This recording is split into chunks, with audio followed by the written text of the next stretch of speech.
Direction à présent la Meuse du Nord, un territoire plus méconnu et pourtant riche d'un patrimoine historique et artisanal fort. À Mouzé, parmi les savoir-faire, il y en a un particulièrement emblématique. Dans ces cuves sont produits chaque année 300 hectolitres de bière. La recette est quasi inchangée depuis des millénaires. Les effluves sont toujours les mêmes. Odeur de malt, de houblon, de levure. Depuis 10 ans, Alain Bonnefoy brasse sa propre bière. À l'origine, ce Meusien d'adoption était agriculteur, mais depuis 2004, il a adopté la casquette de brasseur artisanal. Il s'est formé auprès des spécialistes belges de la brasserie d'Orval. Sa bière, il la fabrique à partir de l'orge cultivée dans ses propres champs et il la brasse dans un lieu atypique.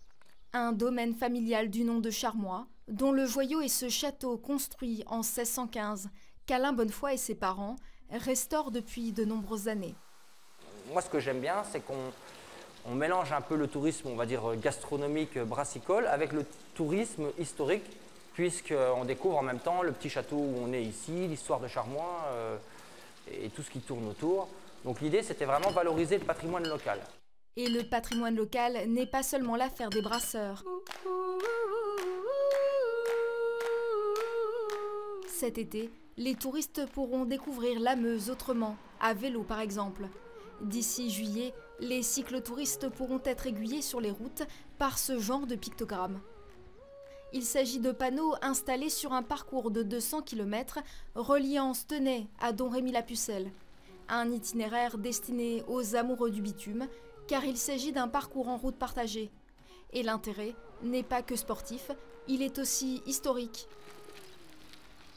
L'idée, faire le lien entre cyclotouristes et vestiges, musées ou encore artisanat local.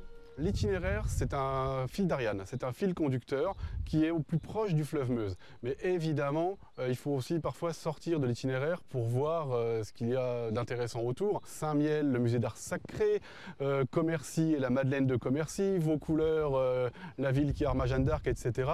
avec tous les sites de visite qui sont autour. Et parmi les étapes de ce circuit, le musée européen de la bière de Stenay est immanquable. Cette année, l'établissement fête ses 30 ans. C'est le premier musée du Nord-Meusien en termes de fréquentation.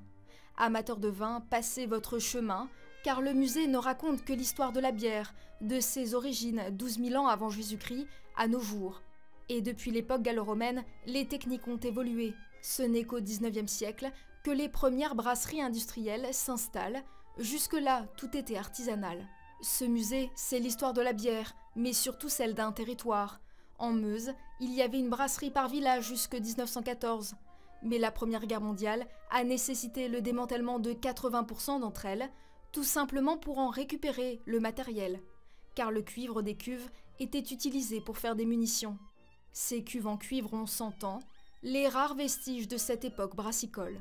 Le brasseur dans ce village était, on va dire, amoureux de ses cuves, ne supportait pas l'idée que l'armée les réquisitionne. Donc en fait, il les a cachées, on dit qu'il les a enterrées. Et c'est l'association qui a fondé le musée qui, dans les années, à mon avis, 70-80, si je ne me trompe pas, est venue récupérer ces cuves, les a sauvées. Et les 20 000 visiteurs annuels du musée n'auront qu'une quinzaine de kilomètres à parcourir pour découvrir l'un des fleurons du patrimoine meusien. Voici l'une des rares places fortes entièrement conservées, des remparts édifiés au XVIe siècle sous le règne de Charles Quint et qui s'étendent sur plus d'1 kilomètre. Son nom, la citadelle de Montmédy, un point stratégique de 30 mètres de haut qui a permis aux Français de tenir un siège de 57 jours contre les Pays-Bas espagnols en 1657.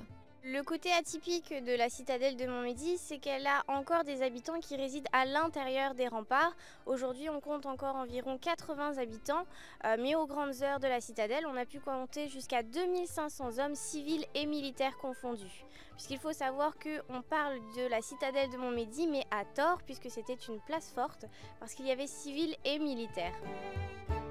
Aujourd'hui, la citadelle est un lieu de promenade et de mémoire à travers ses remparts, mais aussi l'église Saint-Martin, érigée au XVIIIe siècle.